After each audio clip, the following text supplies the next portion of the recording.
Welcome to the TIP Annual Conference 2025, themed The King's Mandate, Influence, Impact, Inheritance. Intentional parents from across the globe, are you ready? From rocking chairs in Lagos to night shifts in the UK, from prayer closets in Nairobi to kitchens in Toronto. Welcome to the largest online parenting conference on the planet.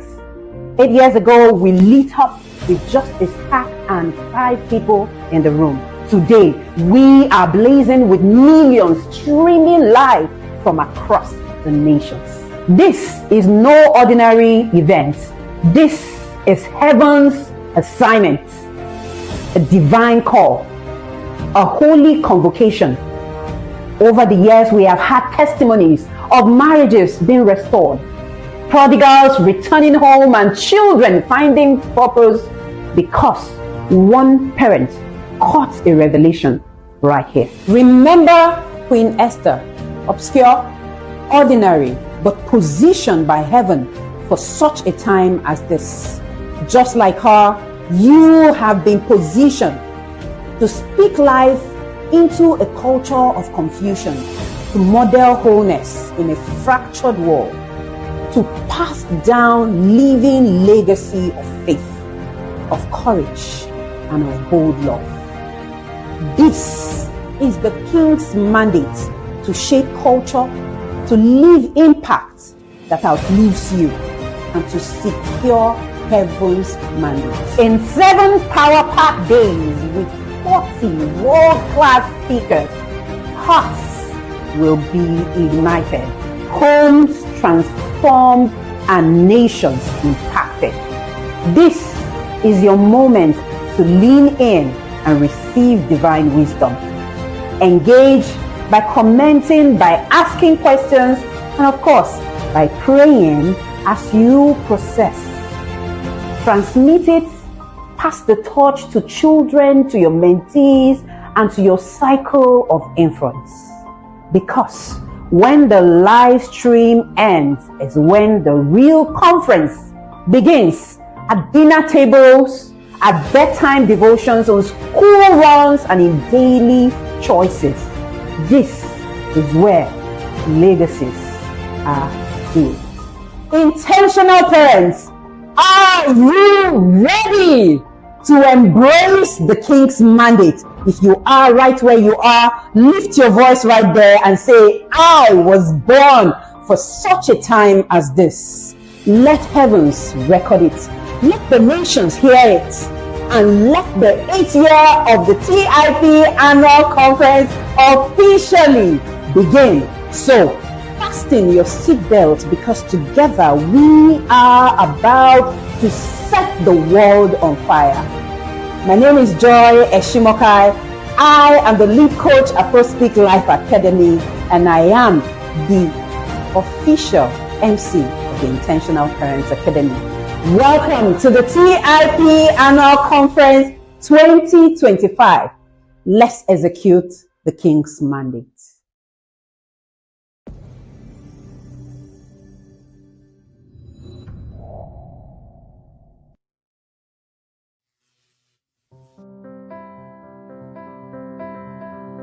Hello everyone, I'm Rekia Ismail, a public servant, a certified health coach, and a mom of 3. Before I joined the Intentional Parents Academy, I had always known that I didn't want just an average family. I wanted to raise children that would walk in their purpose. I wanted to raise extraordinary children, and I wanted to use the principles from the Quran and the Sunnah to teach my children, to mold my family. But what I did not know was how. What I did not know was how to go about it step by step. The Inner Circle provided a structure for me to help translate all of these things that I had known, or I had learned from my religion back into my family life. Before I joined the Intentional Parents Academy, I was doing a 9-to-5. I was running on autopilot. It was rinse and repeat every day. But when I joined the Inner Circle, I started to walk in my purpose. I I started to connect the dots together. I started to really discover myself. Before I joined the Intentional Parent Academy, I would just put my children on screens the whole time while I did house chores. I never knew that a child less than 2 shouldn't have any business on the screen. I didn't know that. I would just put, yes, it was educational content because I knew that I didn't want my children consuming just anything. It was educational content, it was Islamic videos and all of that. Well, I didn't know that the part of the screen rewiring my child's brain. And so the Intentional Parent Academy helped me to understand all of these things, to put it into perspective, and to start to, one step at a time, stop these things that are damaging my children and then start raising them all over again. Before I joined the Intentional Parent Academy, like I said, I was just doing a 9 to 5. I knew I wanted more. I knew that I wanted more than my 9 to 5. I wanted to impact. I wanted to touch lives. I didn't know how to. Joining the Intentional Parent Academy helped me to start to introspect, to start looking at those things that I'm good at. It helped me find myself, basically. And right now, I'm working in my purpose thanks to the Intentional Parent Academy. Joining the Intentional Parent Academy helped me to introspect. It helped me to discover myself. It helped me to be aware of myself. It helped me to start living life intentionally. I had to drop a lot. I had to unlearn. I had to relearn. So it's just like a school. It's a place of continuous learning, continuous education. Every morning, we are shocked by voice notes, things. You learn things in the webinars there. You learn new things every week, every day. Like we say, it is new every morning. So we keep learning. And as you're learning, you are unlearning those things that are holding you back. You're relearning new things that will help you move forward. And I'm still in my process. And so it just gives me that, peace of mind, the knowledge, the wisdom, the peace of mind, the growth in the Intentional Parent Academy. Those are the things, that's the major things for me that helped me to start to move from that place where I felt stuck to finally moving towards where I know that will be my destination. As for my parenting, well, like I said, I was this parent that wanted extraordinary kids. I want my children to be above average. I just didn't know how to. The Intentional Parent Academy has helped provide a balanced structure for me to implement on a daily basis. I can't begin to explain it. You cannot understand it till you are inside. You are inside. You have to be inside for you to understand. No matter what I say now, you wouldn't understand it. But having that place where the littlest of things to the biggest of things as legacy, to the littlest of things as hygiene is discussed on a daily basis, you cannot begin to imagine this, the wisdom, the collective resource in the inner circle has helped me to grow every day. And as I'm saying it, I'm having goosebumps. You can't understand. It has helped my parenting because my children, I see my children as not just children. I see my children as kings. I know that I am a co-creator with God. God has put me in their lives to guide them first, to mentor them second, and then as they go along to become a matriarch in their lives. Intentional Parent Academy has helped me understand my season. It has helped me to sync my season with their own season. It has outlined the skills that I need to grow for my own self first, before my children. It has helped me outline the skills I need to teach my children. Before they get to so age, they must have this. Before they get to 18, they must have. You don't want to. You can't even understand till you are in there. And so I can't start to outline. If I want to start to outline, I will sleep here. And so it has done a lot. I have moved from resenting my kids as the reason why I couldn't move forward in life to looking at inwards to say, okay, this is your season of raising them and finding ways to grow alongside them. So it has really helped me in ways that I can't even begin to fathom. We don't yell, we do not shout, we connect. I have found ways to help my children understand who I am, and then helped them to start to understand themselves. Emotional control, sex education, discipline. In fact, I can't even start to name everything. Or the Intentional Parent Academy has helped my parenting a lot. It's just the idea that you're in a safe space where no matter what happens, you are grounded, you remain grounded. No matter what happens, there is someone there to hold your hands and help you. That's the best thing for me. Still hiding your confidence because your outfit isn't doing the talking? My name is Wuraola Ubaka. I am called your profitable fashion coach because if your business isn't making money, why are you even in business? At Wura, we don't just make clothes, we create statements. Our timeless ready-to-wear pieces are created for the woman who walks in grace, owns her space, and turns heads effortlessly. And if you are a fashionpreneur struggling to turn your talent into real income, especially if you are stuck in bespoke and want to transition to ready-to-wear, the Profitable Fashionpreneur Academy is your next step. We teach fashion creatives how to structure, scale, and sell profitably. From the woman who wears it to the woman who makes it. Confidence and profits go hand in hand. Wura dresses you. The PFA builds you. So come, join the movement. Wear confidence and build profits with Wura and the Profitable Fashionpreneur Academy.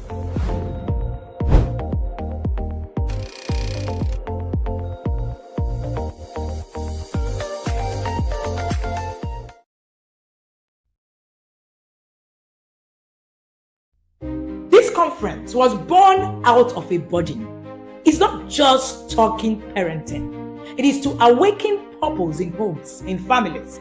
Because when homes are aligned, nations are transformed. I welcome you to this prophetic journey. It's going to be 7 days of amazing journey. 40 voices, one king's mandate. And I pray that you don't just attend it. I pray that you encounter alignment, instruction, and divine direction for your family. Welcome to the Intentional Parent Academy Annual Conference 2025. This is not just another event. This is a move. My name is Wendy Ologe, and I'm called Africa's #1 parent coach. I'm the founder of the Intentional Parent Academy. Beyond all of the titles, I am just a vessel sent on a divine assignment to help you as a parent break generational patterns and raise children who reflect the heart of God. Enjoy the ride and see you at the end.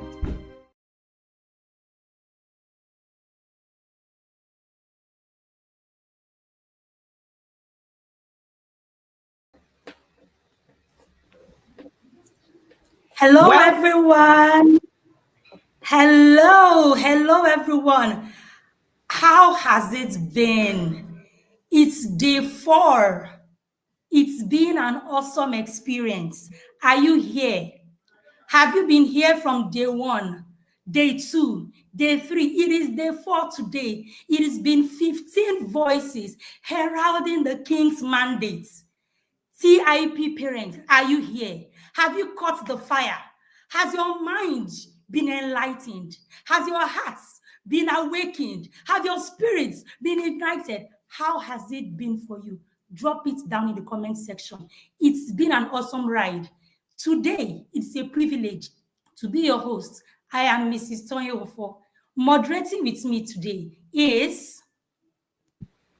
Hello, amazing and incredible global audience. My name is Ruth Baba. You're welcome. Thank you for staying with us. Day 4, wow, of day 7. What an incredible journey. You would agree with us that it's been a prophetic journey indeed, just like Coach Wendy said. Thank you, Coach Wendy, for the opportunity, and thank you, the TIP team, for your hard work behind the scene. We do not take it for granted. Can you all put a thank you note to the TIP team? They've been doing incredibly well. TIP team, thank you so much. Thank you, thank you, thank you.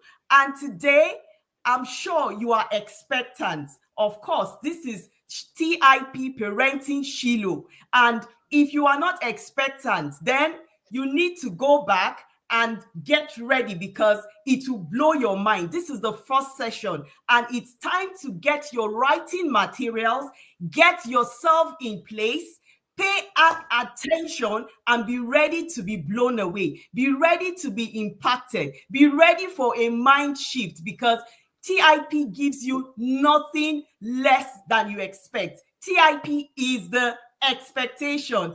Put in the chat session, what has it been for you? How has it been like for you?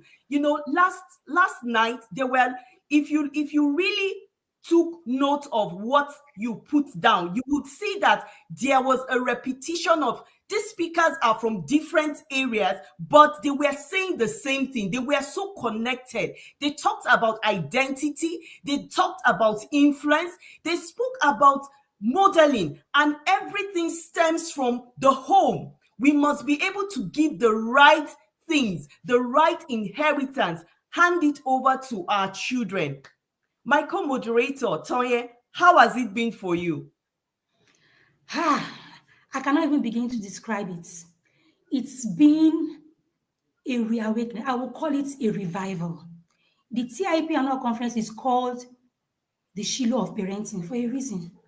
Because even if you do know what parenting is about, you know what intentional parenting is about, there is an awakening that happens in your spirit when you are at the conference. Because you see different perspectives, all saying the same thing. So you know you're on the right track. Everybody cannot be saying the same thing, and it's wrong. So even if you have challenges, you feel there are things that are not right, you know, like my coach would say, you know with exactitude that you are on the right track, and you know that you're going to get there. Because even though things don't work the way you envisioned them, you know, because you are following a process. You are following, just like the word of God is sure. You know with assurance that you are on the right track. TIP parents, let me hear, you know how we do it in the yard. Where are the fire emojis? Our speakers have been on fire. Yesterday, we had Pastor Favor Siri. She ignited me when she was talking about motherhood. You know that being a mother is not just cooking. It's not just school runs. You have destiny. You are unfolding destinies. And because you are co-creating with God, you know that He has your back. And so you know that whatever happens, you know that you are on a mission to deliver destinies. You are like a midwife, like she said. You are birthing destinies. You are bringing destinies to life. And for me, it stood out because I know that sometimes motherhood becomes, you find yourself in so many situations. You are juggling so many things. You are juggling between being a wife, being a mom. You are doing school runs. You are the driver. You are the cook. And sometimes you get overwhelmed. But in all, when you know that you are on a mission, you know that it's not child's play. You know that something extraordinary is coming out. That was what it was for me yesterday. Favor series session stood out so because it ministered deeply to me. It made me have that conviction, which I already had. I knew it, that this is it. Yes, I'm sure our global audience can't wait for this session to start. So we wouldn't want to keep you waiting. Let's allow the TIP media team roll out the bio of our speaker so that we are all ready to take it in. We want to take the TIP bio. We want. Wow.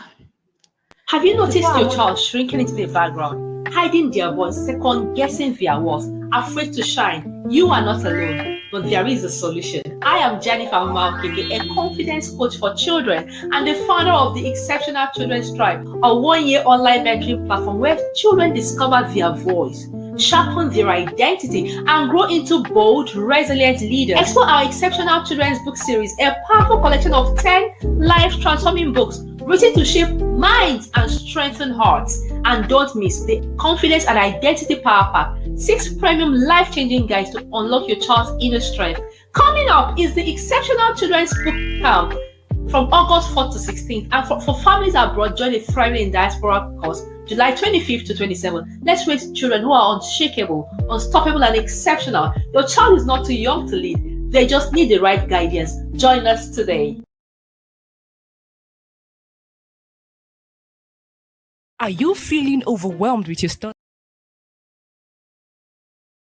Are you feeling overwhelmed with your studies? Too much to study and too little motivation? Introducing the Sukulu Learn and Earn, a unique platform designed to help you study smarter and earn while you learn. Engage with interactive learning modules tailored to your learning needs. Earn points for completing tournaments, which you can convert into real rewards. Amazing, right? Then what are you waiting for? Signing up is easy. Visit sukulu.ng to begin your learn and earn journey today. Don't forget to follow us on all our socials. Sukulu, Learn and Earn.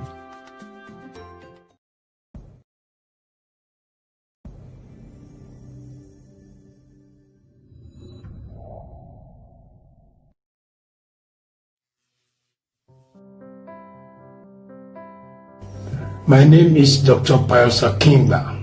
I'm a level 1 year 2 inner circle parent, aka YADA, in cohort 1P and a team lead in cohort 1P batch. I am resident in Kaduna, Nigeria. I am a biological father of 5 children and 3 grandchildren. I heard of TIP through my darling wife, and without hesitation, after we both attended a course healing from childhood trauma around the mid-year of 2023, we both joined TIP in December 2023. Ever since then, there is no turning back.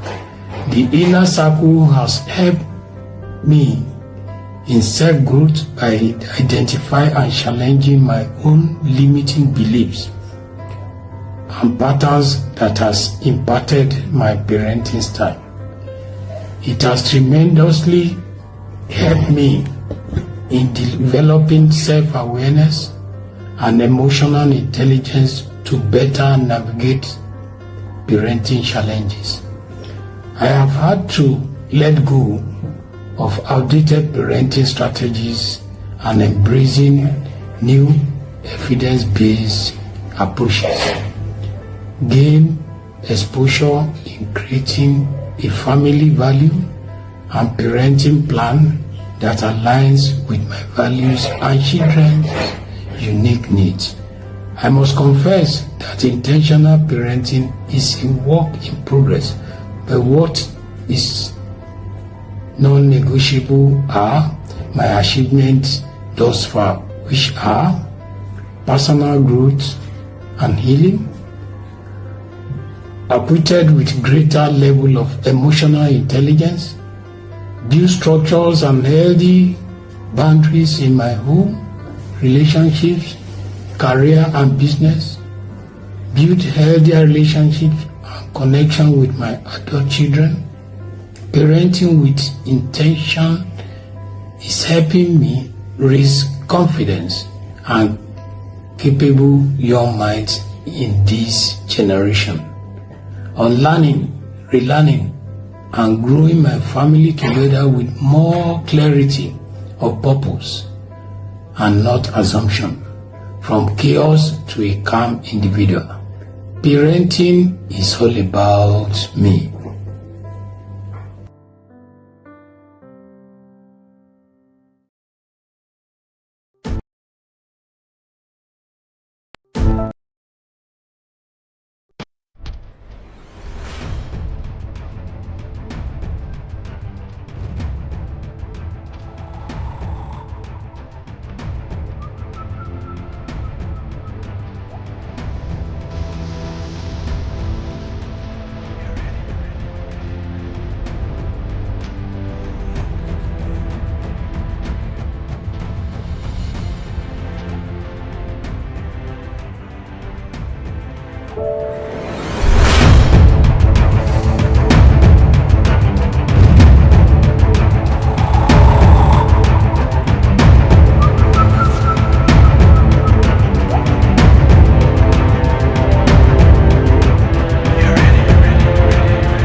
good afternoon, everyone. Good afternoon, Uncle Ope. You're welcome to the TIP conference. Yes, thank you so much for having me here. I'm sorry for joining it quite late. I had based on some unforeseen circumstance, but I'm here now. You're welcome. You're welcome. I've been in the inner circle since 2020, and I've known Uncle Ekpe always gracing the global stage of the TIP annual conference. Uncle Ekpe, we can't wait to hear from you. We can't wait to hear the value you have to give to us, the rema you have to give to us. Please, global audience, let's welcome Uncle Ekpe. Especially, he has done so much. He has sacrificed a lot to be here with us. Uncle Ekpe, you have 40 to 45 minutes to give us that great value that God has put in your heart for us. And after that, we'll take questions if we still have time. And the stage is yours, please. Oh wow! I am so grateful. I am so grateful. First of all, to Coach Wendy, and the entire team, because this is not just an event. This is a movement, and I'm grateful that I still have my 40 to 45 minutes. Of course, if you've been following this movement, you know that I'm always on time. But a lot happened, and I'm here right now. And let me say this to every parent watching me right now, that parenting is not a face. Parenting is a platform. Okay? And Coach Wendy had instructed that I talk on the threefold inheritance. That is faith, fortitude, and finances. So we are going to look at the triangularization of these three constructs. So I need you to be focused on me right now. I don't want you to miss anything that I will have to share. Okay. So what I want to share with you is what I believe that it is more than a message. It is a blueprint. It is a roadmap for every parent who doesn't just want to raise children, but they want to craft legacy. Okay. It is and that distinction, okay, is critical, because legacy is not the final page of our life story. Legacy is the footnotes that we write every day in our children's hearts. So when we think about legacy, we think about the things that we are leaving behind, the things that we are imputing in the heart of our children on a daily basis. And the truth is, every parent is a messenger, and every home is transmitting signals. Whether you're doing that consciously or unconsciously, we are always passing something down. We are either passing down faith or fear, fortitude or fragility, scarcity or stewardship. And when you think about this, it makes you understand that legacy has to be holistic, not just economic, okay? But we're talking about spirituality, we're talking about emotional, we're talking about mental legacy. So we cannot afford to raise children who succeed externally but are collapsing internally. Am I making sense? I'm also trying to check, feedback from, because I trust the yadas. Everyone is following in the comments. So let us explore this threefold inheritance more closely. So I'll start with faith. For the sake of our conversation this afternoon, if you're watching in Nigeria, or for the sake of time this morning, if you're watching in the US where I'm at, faith, I will look at it as the inheritance of conviction. Faith, the inheritance of conviction. So let me start here. Faith is not an event, it is a culture. Faith is not an event, it is a culture. It is not what we do on Sundays.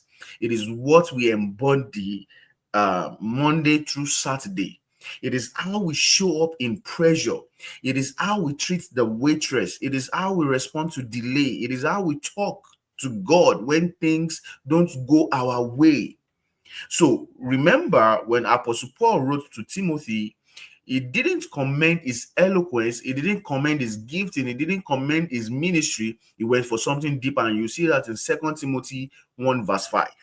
All right, I'm going to read that in the NIV translation. It says Paul says to Timothy in that scripture, it says, I am reminded of your sincere faith, which first lived in your grandmother Lois and in your mother Eunice, and I am persuaded that this faith now lives in you also. Look at that genealogy.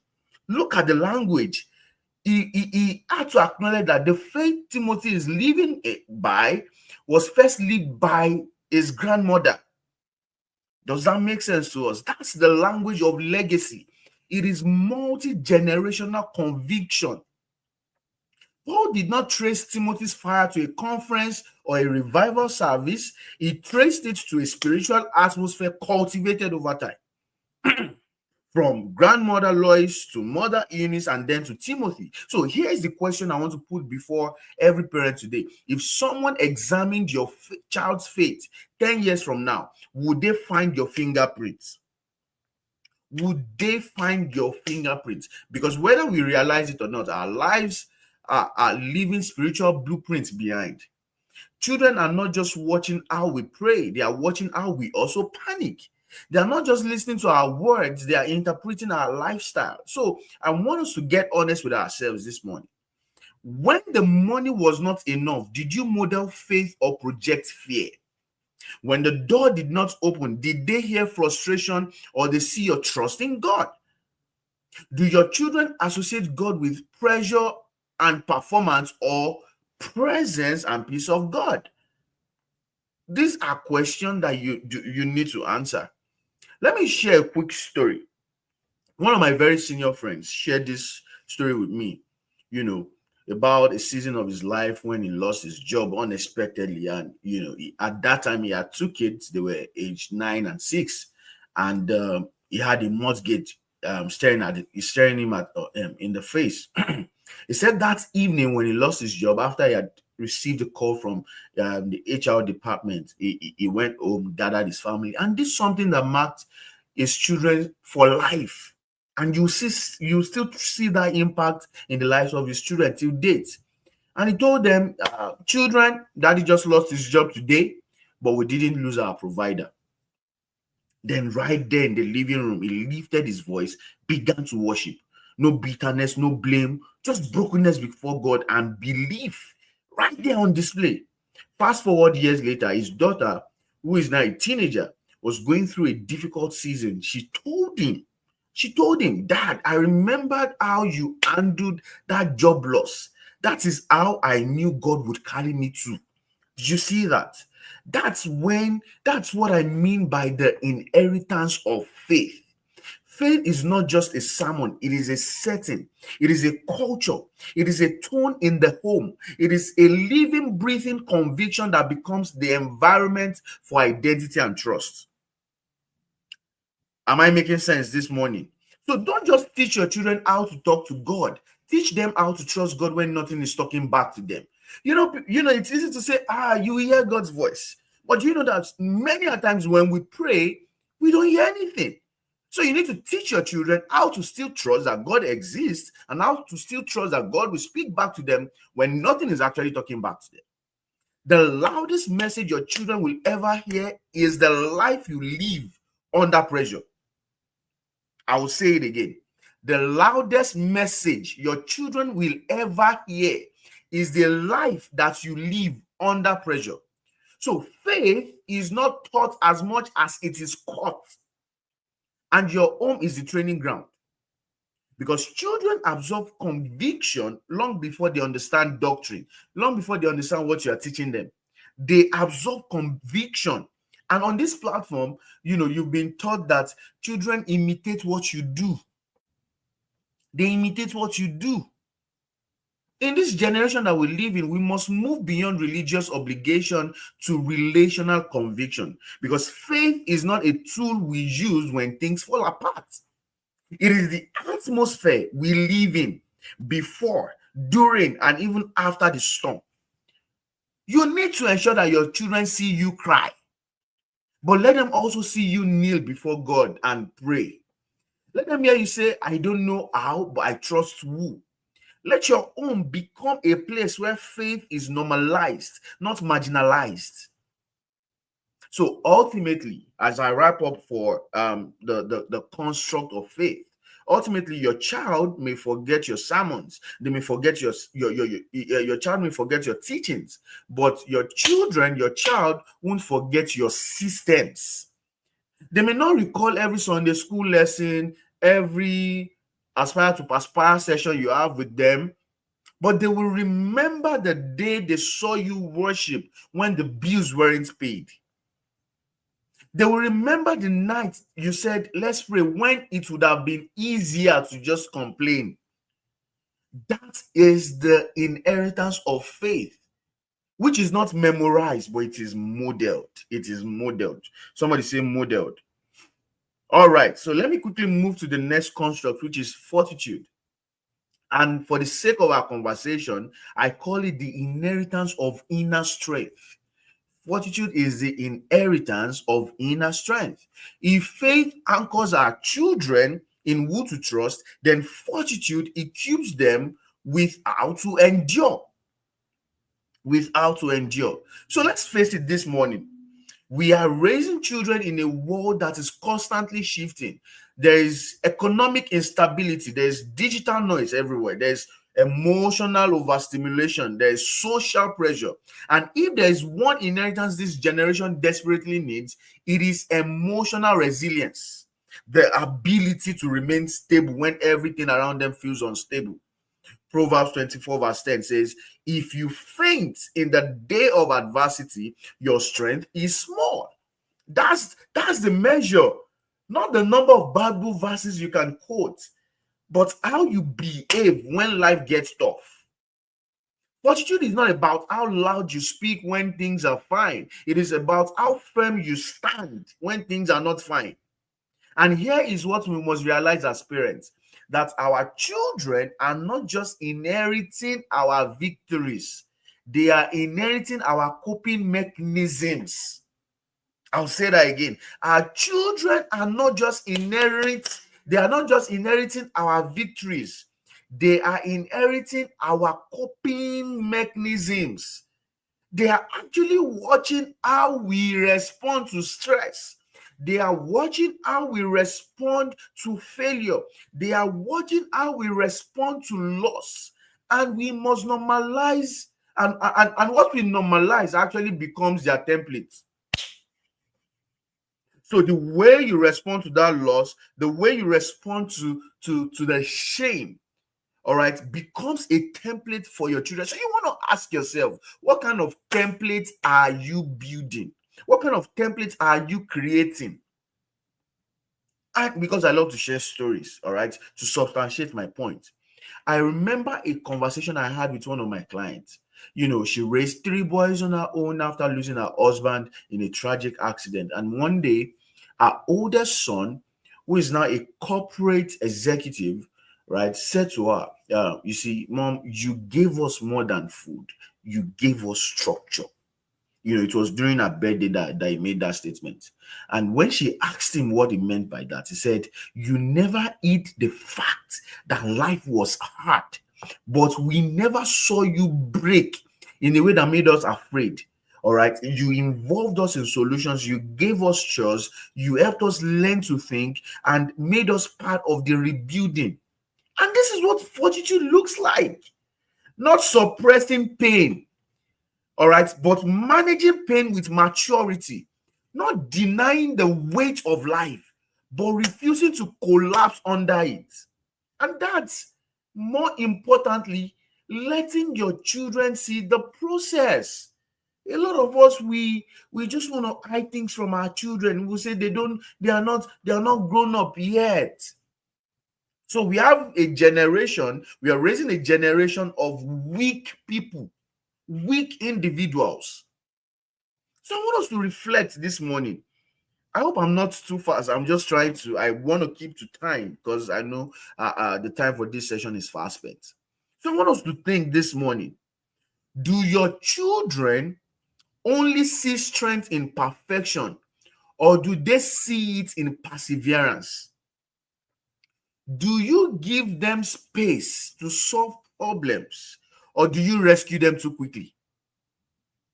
The third question I will ask you whilst you're thinking about what I'm saying this afternoon or this morning is, do your children, do they see you giving up at every inconvenience, or they see you rising with wisdom in adversity? Because the truth, another truth that we must accept is shielding. I'm about to say something very powerful. I'm about to say something powerful. So I want you to get your pen and write this down. Shielding our children away from difficulty today may be the very thing that makes them emotionally unfit for tomorrow. I'll say it again. Shielding our children from every difficulty today may be the very thing that makes them emotionally unfit for tomorrow. So we must know that fortitude is built in the furnace, not on the stage. We must know that every meltdown we manage as parents, every meltdown we manage well, becomes a memory your child draws strength from later. You're not just raising children. One of the speakers said that too. You're not just raising children, you are modeling emotional intelligence in real time.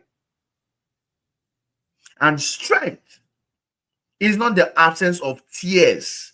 Oh, men don't cry. Men don't cry. You have to be strong. Oh, I have to be strong for my children. Strength is not the absence of tears. It is the presence of purpose, even when you cry. So, let me share practical tools to build fortitude. Practical tools to build fortitude. Number one, let your children feel safely.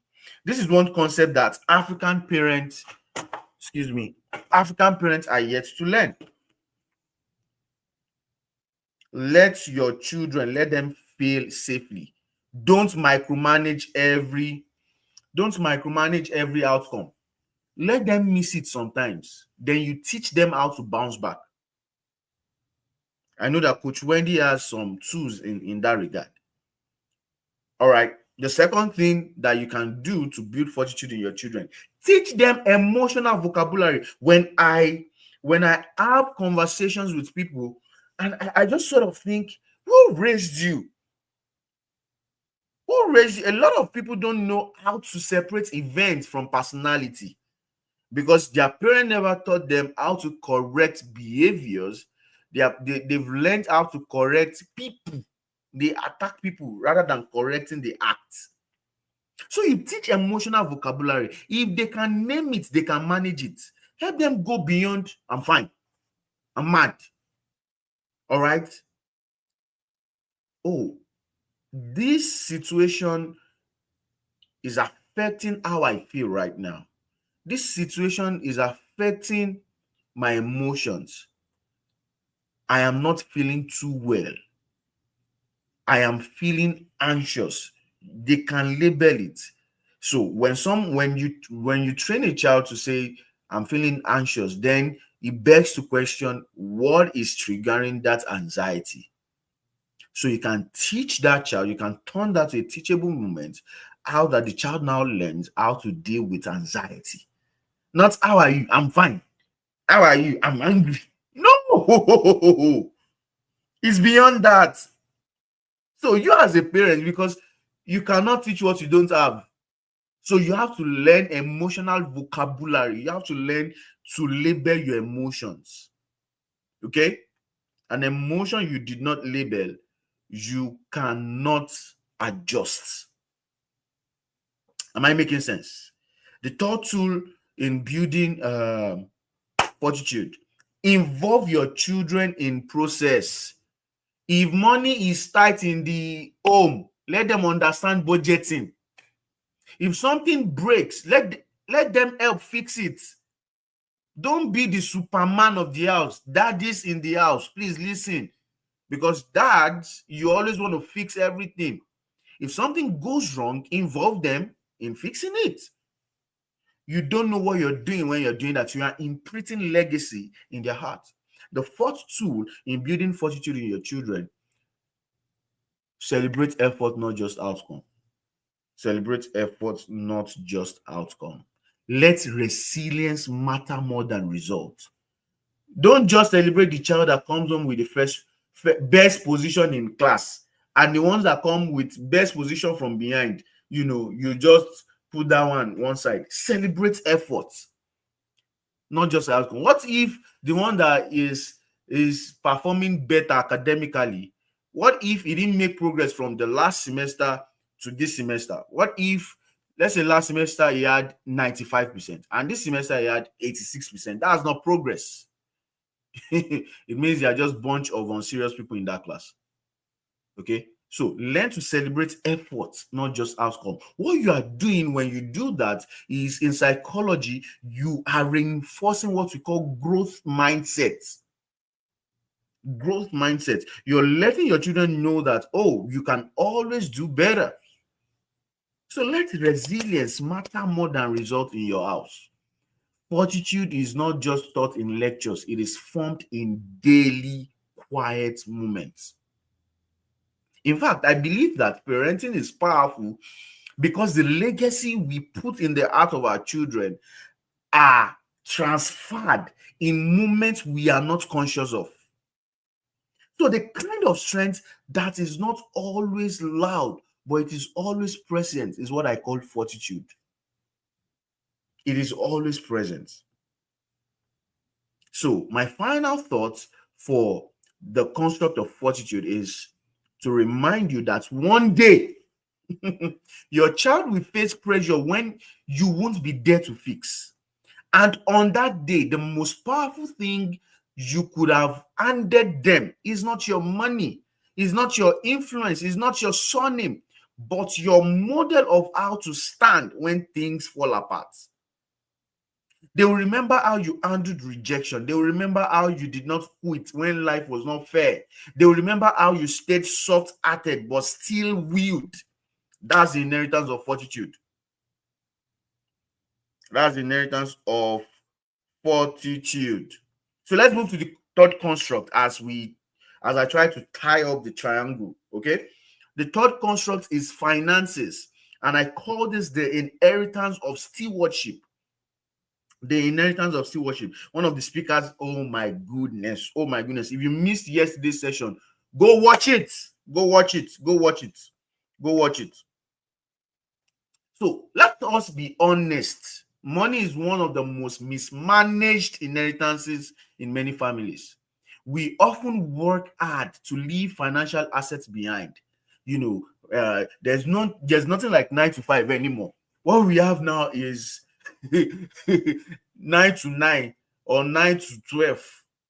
So parents often work hard to leave financial assets behind, but they fail to pass down financial wisdom.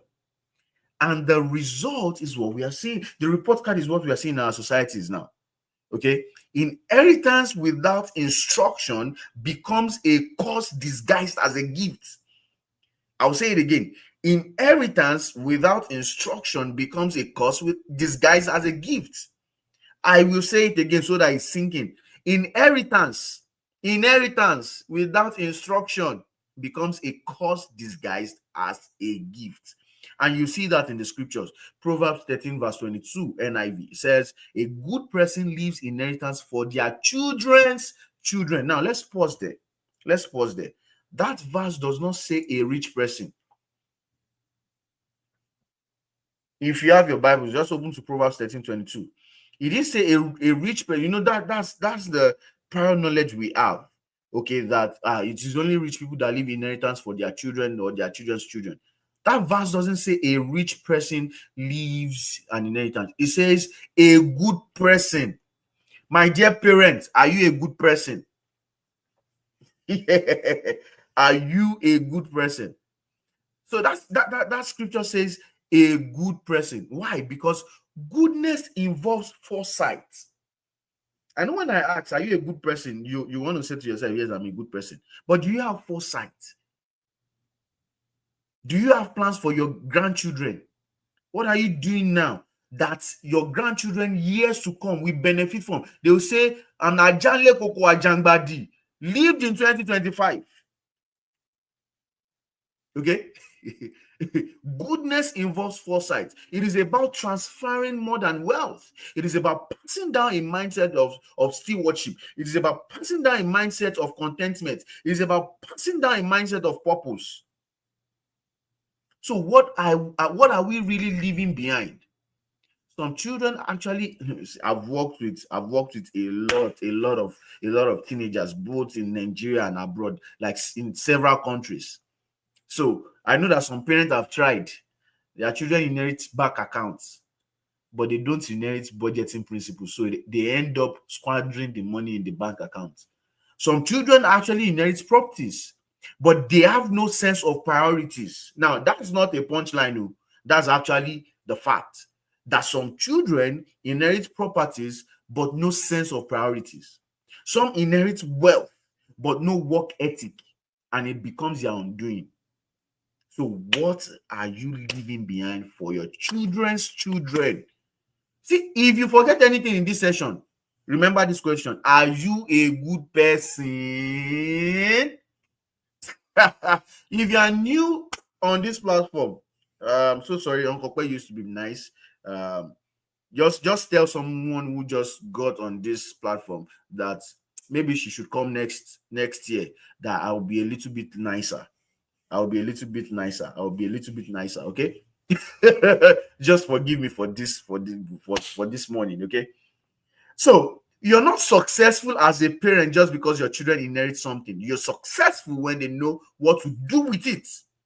So don't just plan to drop money. Don't just plan to give them houses. What will your children do with the things you're dropping? What will your children do with the things you're leaving behind? I remember a few years ago, one of my clients decided to start giving his teenage son monthly allowance, but with a twist though. He told his son, "You can do whatever you want to do with the money, but if you run out, I won't give you more until the next cycle. I want you to learn not just to spend, but to plan."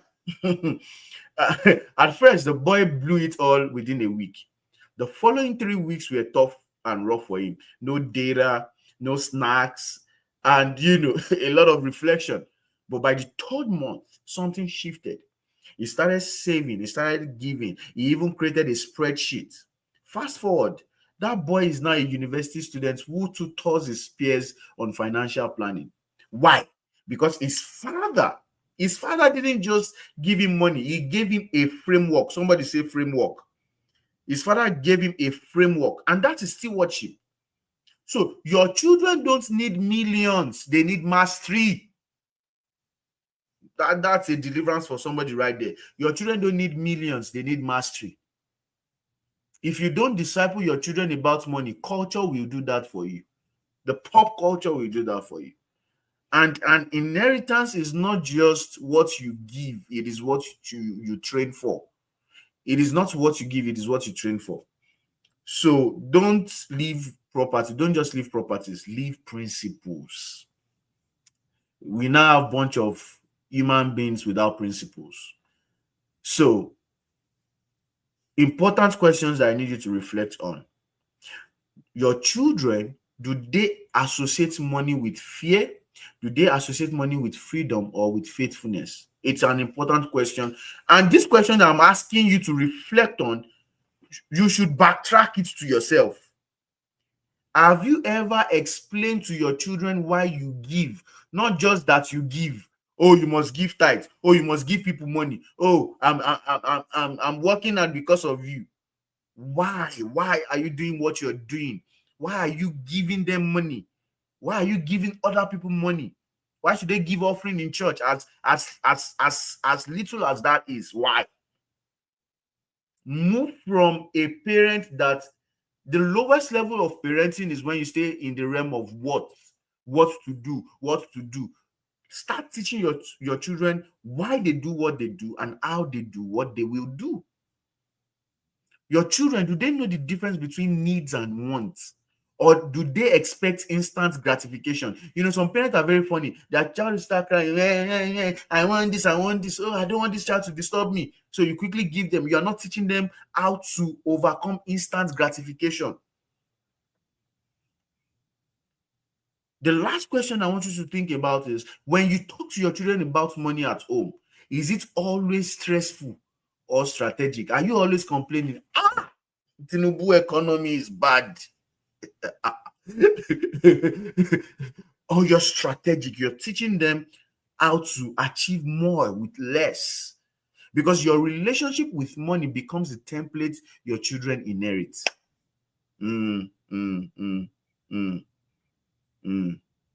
Your relationship with money becomes the template that your children inherit. So how do you build financial stewardship in your home? I know one of the speakers, talked on that, but let me just add to what has already been done. Number one, you model it consistently. Let your children hear phrases like, we are saving, this is for giving, we don't just buy because we can. Okay. Number two, you start early. Even 5-year-olds can learn that everything costs something. Use tokens or reward to teach basic exchange. Number three, teach what I call the 4 buckets. Are you ready? Teach what I call the 4 buckets. What are the 4 buckets? Earn, save, give, spend.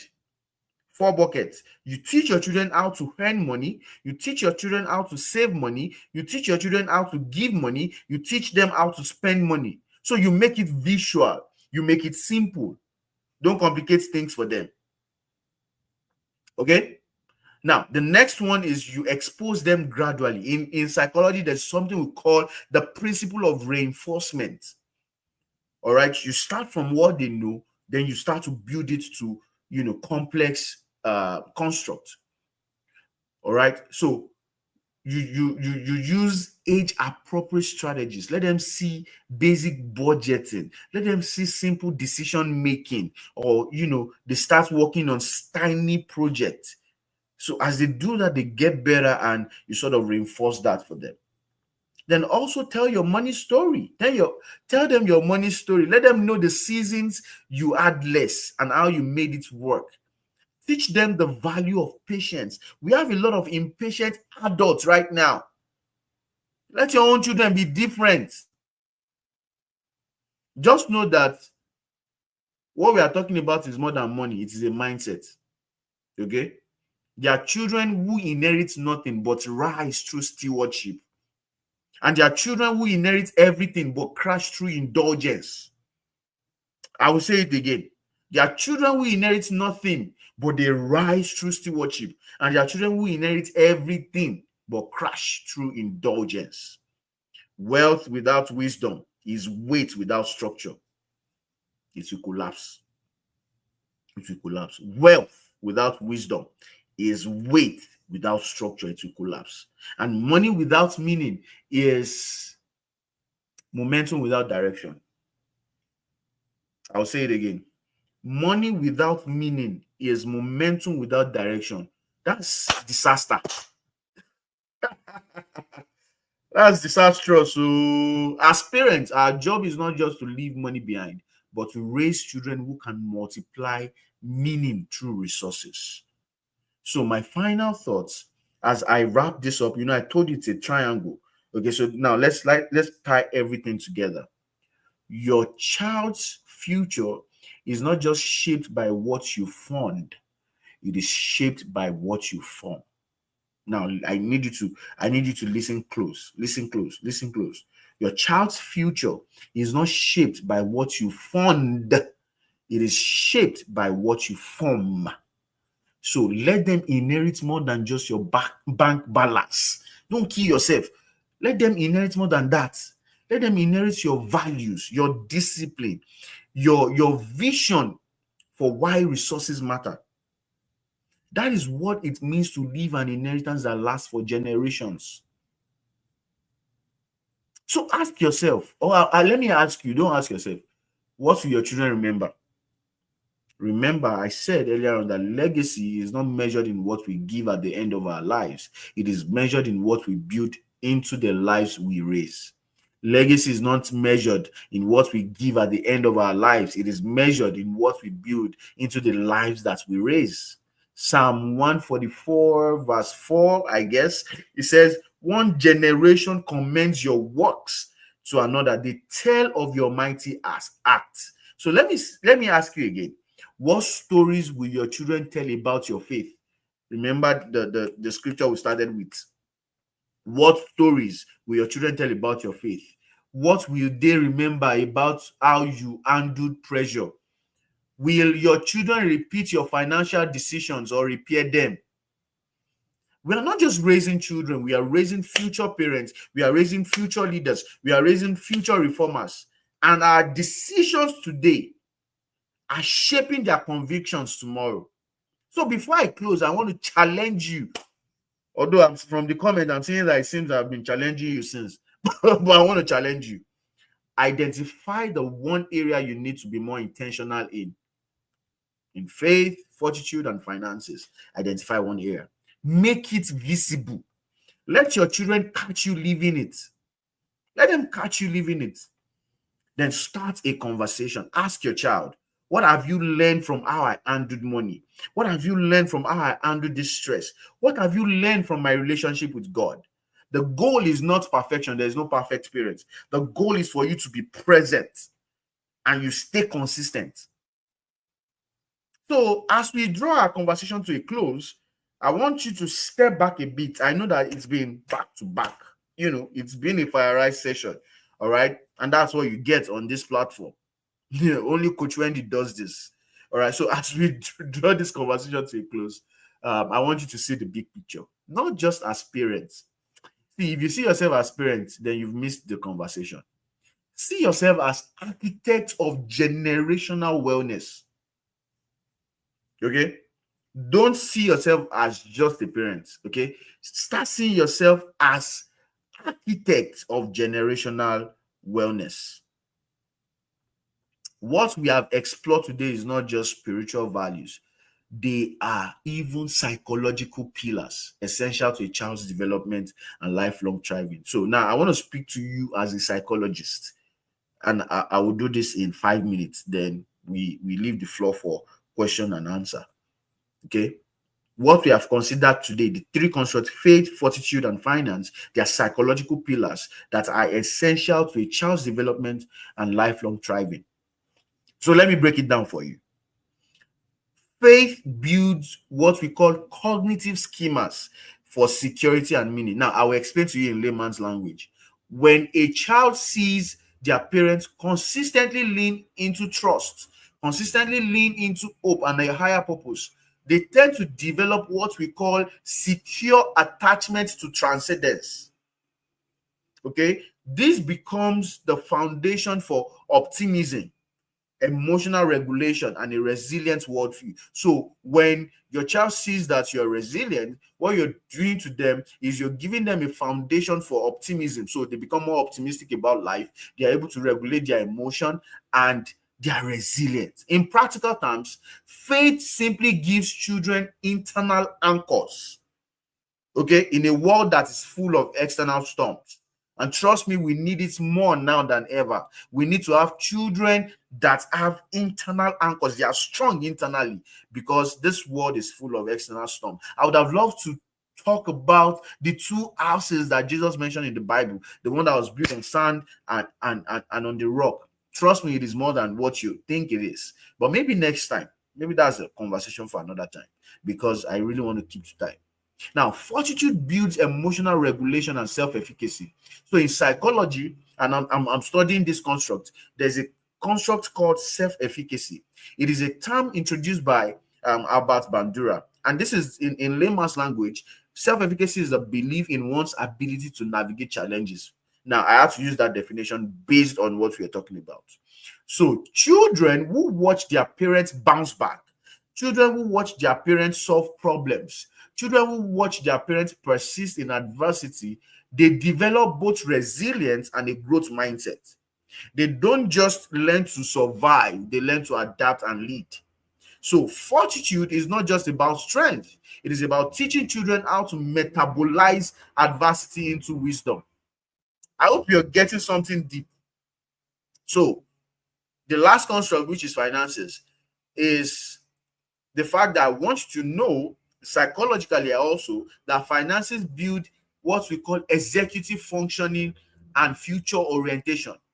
When children are taught about money management, when you teach your children about delayed gratification, when you teach them about budgeting, when you teach them about giving, they are exercising what neuroscience calls the prefrontal cortex, the part of the brain responsible for decision making, impulse control, and long-term planning. Because financial stewardship teaches children that life is not lived by impulse, but by intentionality. So you don't go to the mall and say, Mommy, I want a PS5, and you get it. You don't go to the mall and say, Mommy, I want that shoe, and you get it immediately. They must learn how to live by intentionality. So together, these three, which is faith, fortitude, finances, they form a triangle of psychological wholeness. Because faith stabilizes the soul, fortitude strengthens the emotions, finances sharpen the mind and behavior. So I encourage you to think beyond correction and provision, because that's what you think parenting is all about. Think formation, because ultimately your role is not just to protect your child, but to prepare them to navigate life with clarity, confidence, and character. Your child will become an adult for much longer than they will be a child. So don't just raise them for comfort, raise them for capacity. Don't just give them answers, give them frameworks. Don't just give them possessions, give them conviction, give them courage, give them competence. That's the threefold inheritance that sustain families, that shape communities, that shift nations. So thank you once again for the honor of being here. To every parent listening, you matter. What you model matters. What you leave behind matters. And if no one has told you today, you're doing better than you think. So let's not just build homes, let's build inheritance. Thank you so much. Thank you so much, Uncle Ologe. Wow. What a session. What a session. You know, Ruth, something stood out for me.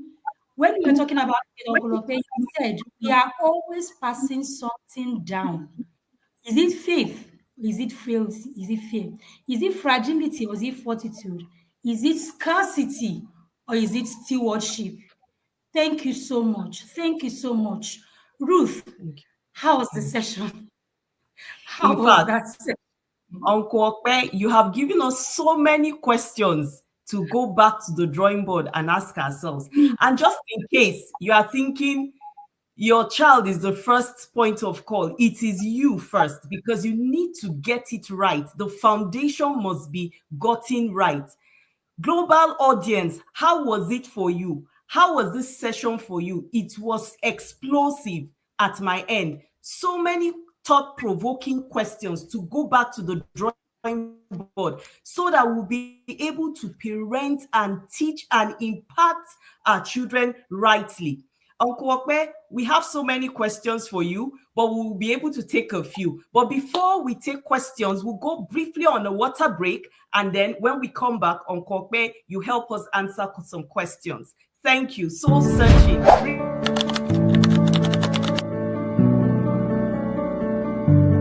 My name is Favor Olabi. I'm here to share my testimony about Inner Circle.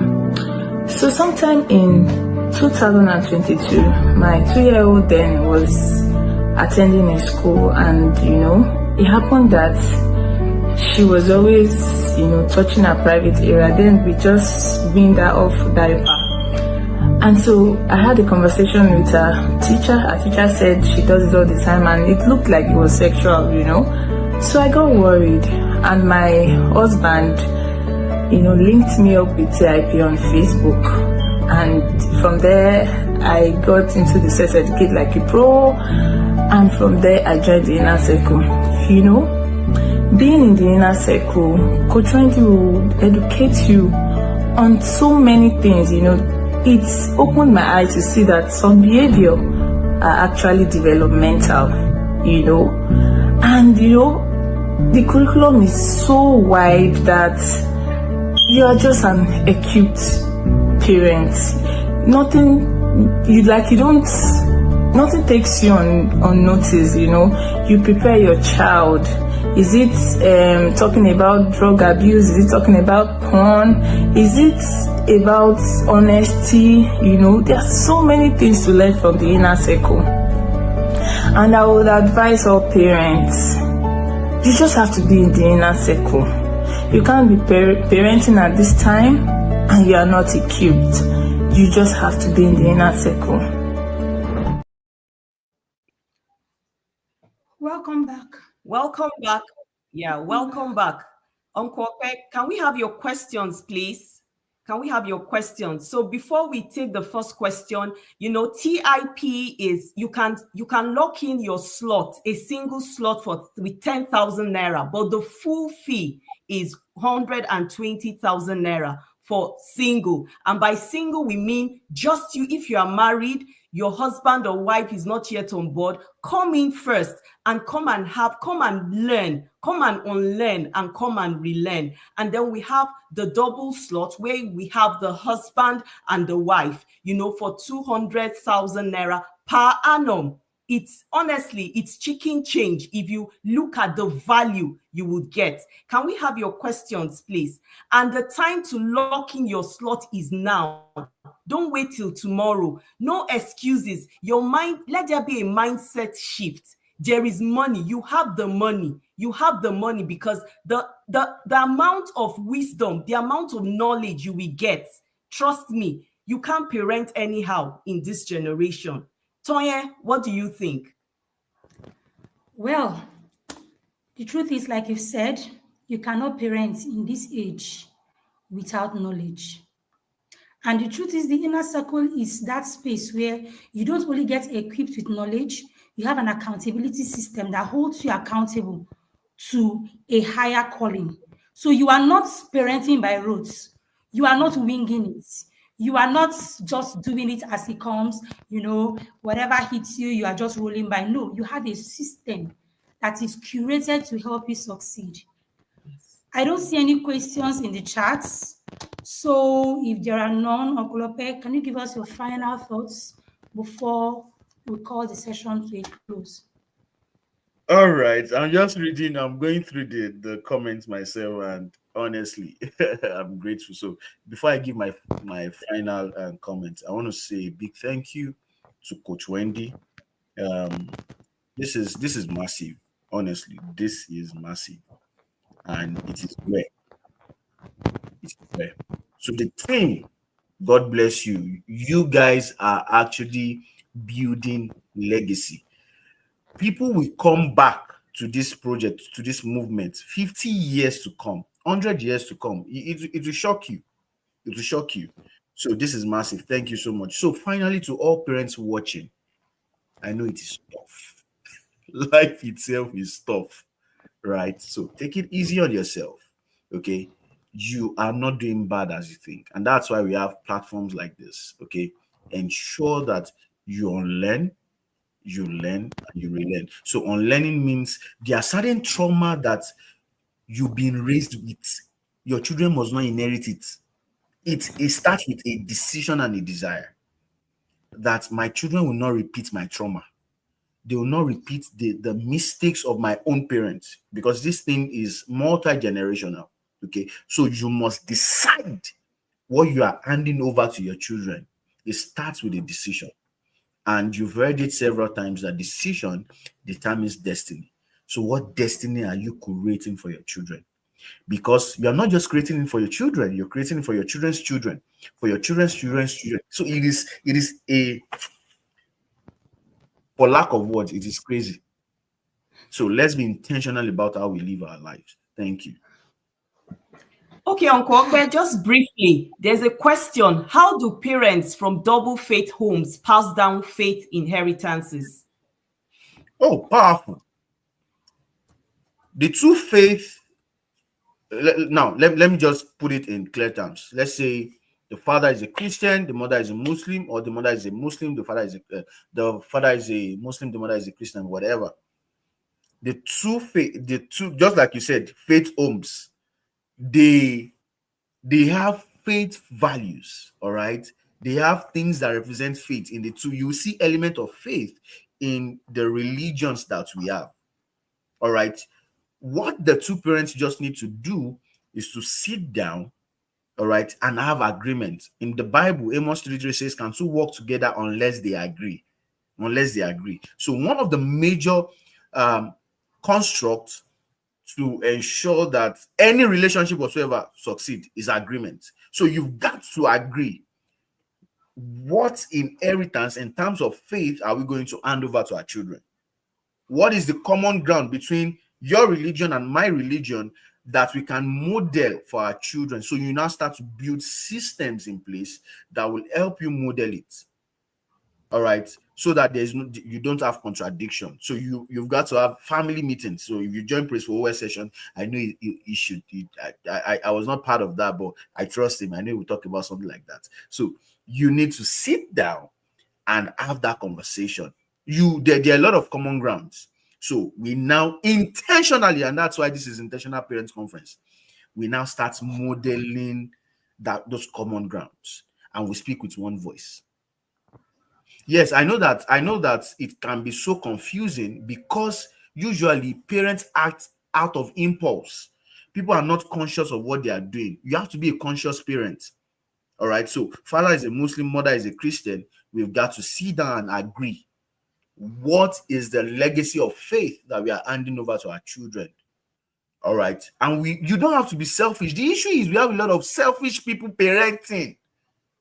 People are selfish.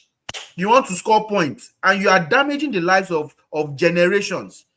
So you now have an adult. Let me use some words. So you just have to be intentional, because what you do will affect your grandchildren, your great-grandchildren. Just think about it. It's not about you. Don't be selfish. Have that meeting, look for the common grounds, and create systems on how you will deliberately and intentionally model it to them. Thank you so much. Thank you so much, Uncle Okpe. Our time is fast spent, but please, you can do well to follow Uncle Okpe on Instagram at the Uncle Okpe. Please, that is one way to show our gratitude. And thank you for being an amazing global audience. We'll be signing out now. The next session starts by 4:30 p.m. West African time, and the link will be sent to your various groups. Please don't go anywhere. Just go take a water break and come back to receive the Rema, to receive what God has for you in this season. It's a movement. Toye, sign us out, please. Thank you so much, everyone, for being here. We do not take your time for granted. We appreciate you being here. And Thank you. She's having a network glitch. Thank you for being such an exceptional global audience once again. Thank you, TIP. Thank you, Coach Wendy. God bless, and see you shortly. Thank you. Bye-bye.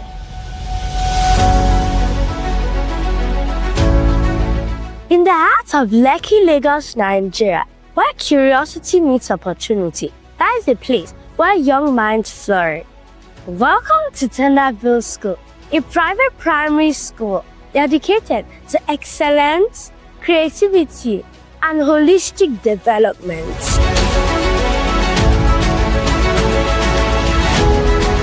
Our vision is to be globally recognized as a learning environment that raises children to become successful adults. So Tenderville was born out of a deep desire to raise children who are not just academically sound, but children who have high emotional intelligence, children who are compassionate, children who know who they are, children who have high self-worth and high self-esteem. Let's go on a short journey through our academic preparedness and environment. I'm a proud pupil of Tenderville School. The environment is warm, secure, inclusive, and supportive. This way, every child strives. If you want your child to be in an environment where they are family oriented, then yes, you should give Tenderville a chance. For a school like this inside Lekki Phase 1, in terms of the environment and pocket-friendly school fees, from my first Adirike, she's been taught manners every day. I can see the difference at home. No complaints. It's been quite impactful thus far. Give your child the best foundation for a successful future.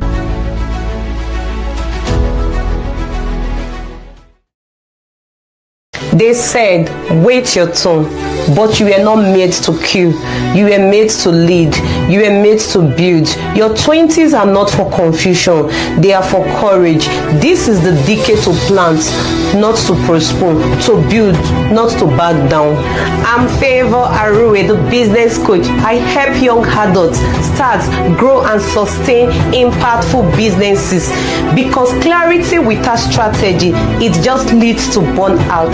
At Leadwise Business Institute, we turn your clarity into companies and your passion into profits. I've watched talk become strategy and doubt become discipline. I've seen average ideas transform into authentic brands. You are not too young. You are just too caught to keep waiting. Your time to build is now. Your voice matters. Your vision is valid, and your business is buildable. Click the link. Let's turn your 2 strong years into strong brand building years.